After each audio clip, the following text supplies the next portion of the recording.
അതെ, നിങ്ങൾ എന്നെ ദേഷ്യം പിടിപ്പിക്കുവാണെങ്കിൽ ഈ 100 റിയാൽ ഞാൻ നിങ്ങൾക്ക് തരാം. എന്താടി? നിങ്ങൾ എന്നെ ദേഷ്യം പിടിപ്പിക്കുവാണെങ്കിൽ ഈ 100 റിയാൽ ഞാൻ നിങ്ങൾക്ക് തരാമെന്ന്. എന്താടി? കേട്ടില്ല.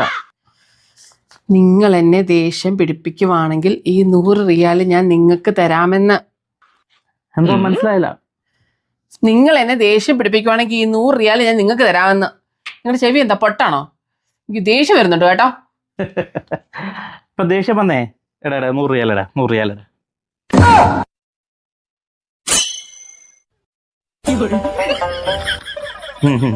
ആ നീ വിട്ടോ. ആ പോ. നമ്മുടെ അടുക്കല കളി.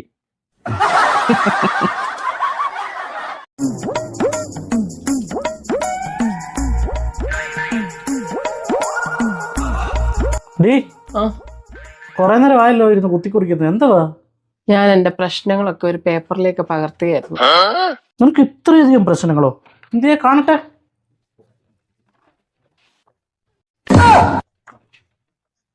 ഇത് എന്താ വഴി എഴുതിയേക്കുന്നേ? ഒന്നും മനസ്സിലാവുന്നില്ലല്ലോ.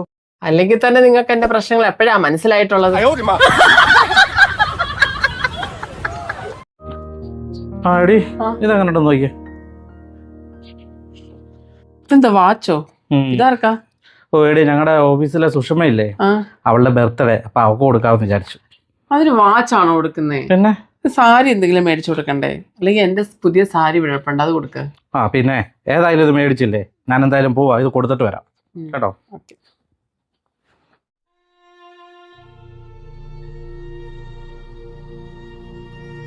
ഇതെന്താ ബർത്ത്ഡേക്ക് പോയിട്ട് വിഷമിച്ച് വന്നേക്കുന്നത്? ഓ ഒന്നും പറയണ്ടാടി. ഞാൻ ആ വാച്ച് കൊണ്ട് കൊടുത്തപ്പോ സുഷമ പറയാ അവളുടെ കയ്യിലൊന്ന് കെട്ടിക്കൊടുക്കാൻ പറഞ്ഞു. അതിനെന്താ? അല്ല, നീ പറഞ്ഞ പോലെ ആ സാരി വല്ലതും കൊണ്ട് കൊടുത്താ മതിയായിരുന്നു.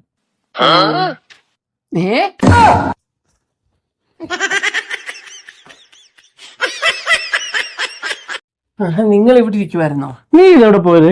ഞാൻ നമ്മുടെ അപ്പുറത്തെ മഞ്ജുവിന്റെ അടുക്കലായിരുന്നു. ഓ, നമ്മുടെ അപ്പുറത്ത് പുതുതായിട്ട് വന്ന വാടകക്കാരില്ലേ, അവിടെ ഒരു ഇളയ കൊച്ചുണ്ട്. ആ കൊച്ചൊരു മതി നിർത്ത്. ചുമ്മാ അപ്പുറത്തെ ഇപ്പുറത്തെയും കൊതിയും ഞോണയും പറയാനായിട്ട്. അല്ലേലും ഈ 2 പെണ്ണുങ്ങൾ തമ്മിൽ ചേർന്ന് കഴിഞ്ഞാൽ എപ്പോഴും ഇത് തന്നെ കുറ്റം പറിച്ചിരു തന്നെ. അല്ല, ആ ഇളയ കൊച്ചിന് എന്തോ പറ്റിയെന്നാ പറഞ്ഞ? കൊച്ചു നീച്ച പറ്റി. അല്ലെ, എന്തായാലും പറഞ്ഞു തുടങ്ങിയല്ലേ, നീ പറ. നീ പറയാൻ സൗകര്യമില്ല. പറഞ്ഞിട്ട് പോടി. എണീറ്റ് എടി, നീ എന്തോ ഈ ഉണ്ടാക്കി വെച്ചേക്കുന്നേ? അറിയാൻ വയ്യെങ്കിൽ അടുക്കള കയറല്ലേ. അല്ല, എന്തേലും അറിയത്തില്ലെന്നുണ്ടെങ്കിൽ എന്നോട് ചോദിക്കണം. എനിക്കറിയായിരുന്നു. എന്തോ അറിയായിരുന്നു? നീ എന്തോ ഉണ്ടാക്കി വെച്ചേക്കുന്നേ? അതിന് കറിക്കകത്ത് ഞാനൊരു സാധനം ഇടാൻ മറന്നു പോയെന്നല്ലേ ഉള്ളൂ. അയ്യോ, കറിക്കകത്ത് ഒരു സാധനം. അല്ല, നീ എന്ത് കറിയാ ഉണ്ടാക്കിയത്? പരിപ്പ് കറി. എന്നിട്ട് എന്തോ ഇടാൻ മറന്നു പോയത്? പരിപ്പ്. ഓരോരോ വാർത്തകളെ.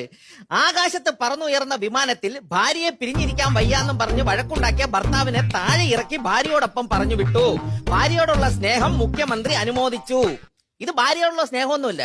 ഇവൻ ഫോണ് ലോക്കാക്കാതെ വീട്ടിൽ വെച്ച് മറന്നു കാണും പാട്ടി. ഓരോരോ വാർത്തകൾ ഉണ്ടാക്കി വെച്ചേക്കും.